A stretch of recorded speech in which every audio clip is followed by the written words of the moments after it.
जीत कर आता हूं तो सबसे पहले money Phulkaha panchayat cricket club का स्थापना करूंगा। उसका फुल ये शॉर्ट फॉर्म होगा MFCC। भावनाओं में बहकर लोगों ने जिनको चुना वो जनता के कसौटी पर खरा नहीं उतरे हैं, इसीलिए मुझे पूरा भरोसा है कि इस बार जनता का सपोर्ट मुझे मिल रहा है। चूँकि बाढ़ का कहीं पानी आने का यहाँ नहीं है स्रोत, चारों तरफ से ये घिरा हुआ है। सारे नालियों को जो हमारा बही है पंचायत के अंतर्गत, उस बही से इसको कनेक्ट करेंगे। जुद लोग जो हमारे बच्चे हैं वो खेल के प्रति उनकी जागरूकता देखता हूं, उनका रुझान देखता हूं, तो मुझे लगता है कि इन लोगों के लिए कुछ करना चाहिए। विजिट करिए आप भी, आपको पता चल जाएगा कि वो जगदेव पासवान द्वारा लगाया हुआ पौधा आज से बृहत रूप। सब्सक्राइब करें हमारा चैनल प्रकाश न्यूज़ लाइव और दबाएं बेल आइकन हमारे वीडियो सबसे पहले देखने के लिए।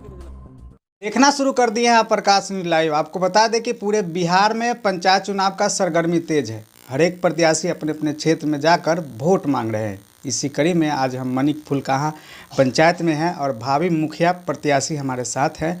इनसे जानते हैं कि क्या कुछ मुद्दा को लेकर इस क्षेत्र में जा रहे हैं और क्या कुछ फीडबैक मिल रहा है। पहले तो मेरे चैनल में आपका स्वागत है सर। बहुत बहुत धन्यवाद प्रकाश न्यूज को।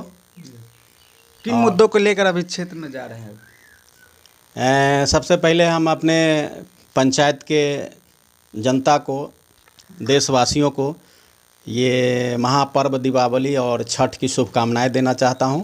उनको इस पावन अवसर पर मैं हृदय से नमस्कार करता हूं। अनेक मुद्दे हैं जिन मुद्दों के सहारे मैं पंचायत चुनाव के लिए उतरा हूं। मुद्दों की तो भरमार है, लेकिन इन्हीं में से कुछ मुद्दों की मैं चर्चा आपके सामने करना चाहूँगा। जिन लोगों ने विगत 5 वर्षों में जिनके जिम्मे ये पंचायत था, जनता ने जिनको अपनी जवाबदेही सौंपी थी, उन्होंने इसका निर्वहन ठीक ढंग से नहीं किया। हम उन्हीं में से कुछ मुद्दों को हाईलाइट करके, उजागर करके जनता के बीच जा रहे हैं। उसमें है नल जल की समस्या। नल जल में जो समस्या व्याप्त है, किसी से छुपी हुई नहीं है। इन मुद्दों को हम उठा रहे हैं।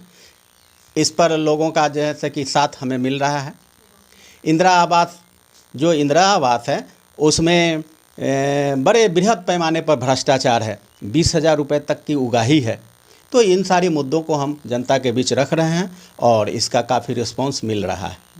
नल जल योजना का सभी जगह पर मुख्यमंत्री का बहुत बड़ा यह प्रोजेक्ट है।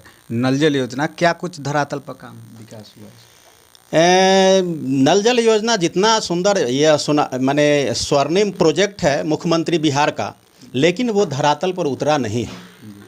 हमें इसको कहने में कोई संकोच नहीं है कि निश्चित रूप से मुख्यमंत्री ने जो परिकल्पना किया था, अगर सचमुच इसको ज़मीन पे उतारा जाए तो इससे बढ़िया कोई प्रोजेक्ट हो नहीं सकता। लेकिन सच्चाई है कि वो धरातल पर उतरा नहीं है। ये योजना पूरे संपूर्ण बिहार में भ्रष्टाचार की भेंट चढ़ गई है। मंत्री जो आवास है उसका क्या स्थिति? प्रधानमंत्री आवास योजना नाम बदल देने से कुछ नहीं हो जाता।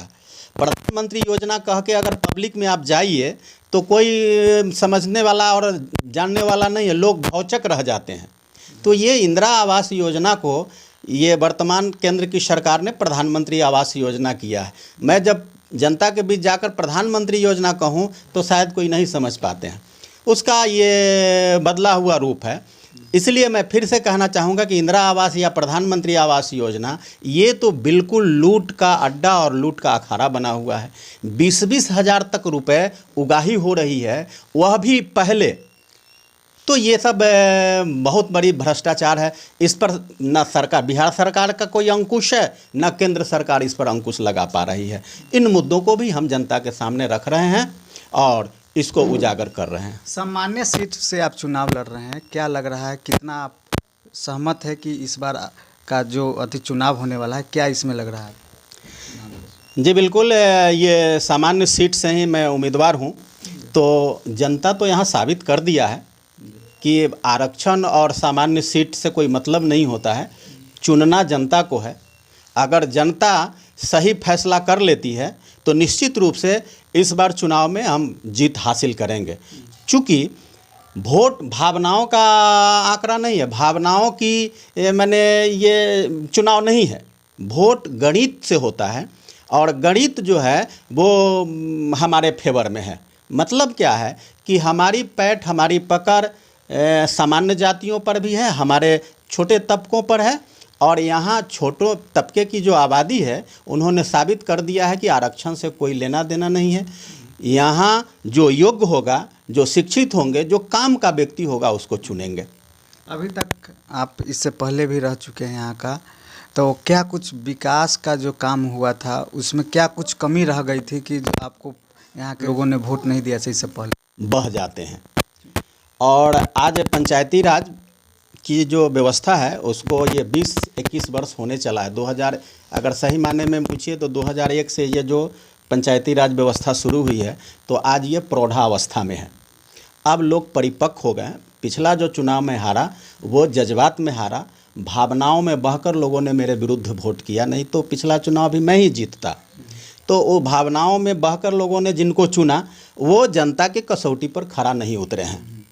इसीलिए मुझे पूरा भरोसा है कि इस बार जनता का सपोर्ट मुझे मिल रहा है और चुनाव मैं जीतूंगा। इधर भी बाढ़ का स्थिति क्या है? बाढ़ प्रभावित हमारा इलाका तो है नहीं। सबसे पहले ये, चूँकि बाढ़ का कहीं पानी आने का यहाँ नहीं है स्रोत, चारों तरफ से ये घिरा हुआ है। जो भी आप पानी देखते हैं, चाहे जो बाढ़ की स्थिति बनती है, ये अनियंत्रित घर बनने से, सड़कों के नालाओं को जाम करने से ये स्थिति पैदा होती है। क्योंकि बारिश का पानी जब होता है तो उसके निकलने के सारे रास्ते बंद हो चुके हैं। अगर ये मौका मुझे मिला तो मैं पंचायत को ये जल निकासी की संपूर्ण व्यवस्था करूंगा। सारे नालियों को, जो हमारा बही है पंचायत के अंतर्गत, उस बही से इसको कनेक्ट करेंगे। गोविंद फुल कहाँ की जो हरियाही चौड़ है उसके सारे नालों को जाम कर दिया गया है। वो माने घर बेतरतीब बनते गए, नाला का कोई व्यवस्था नहीं किया गया, जिसके कारण ये बाढ़ की स्थिति आती है। और कमोबेश पूरे आपके ये दक्षिणी कांटी में, प्रखंड का उत्तरी भाग और दक्षिणी 2 भागों में अगर बांटें तो ये दक्षिणी भाग जो है, जहां बाढ़ नहीं आता है, बारिश के पानी से पानी जाम लगता है, उसका एकमात्र कारण है बेतरतीब नालों को बंद कर दिया गया। अब तो स्थिति ये है कि अच्छे अच्छे पैसे वाले यहाँ ज़मीन चौर में, बही में खरीद के और वहाँ मकान बना रहे हैं, पोल्ट्री फार्म खोल रहे हैं, जिसके चलते जो पानी की धारा थी बहने का, वो सब अवरुद्ध हो गया है। निश्चित रूप से इस पर काम होना चाहिए। अगर ये मौका मुझे मिला तो मैं उन नालों की उड़ाही कराकर जल निकासी की समस्या को दूर कराऊंगा। लोगों से क्या अपील करना चाहेंगे? सभी प्रत्याशी अपने अपने क्षेत्र में घूमते हैं, प्रलोभन भी देते हैं, पैसे का भी लालच उले देते हैं, तो उन लोगों के लिए क्या मैसेज रहेगा?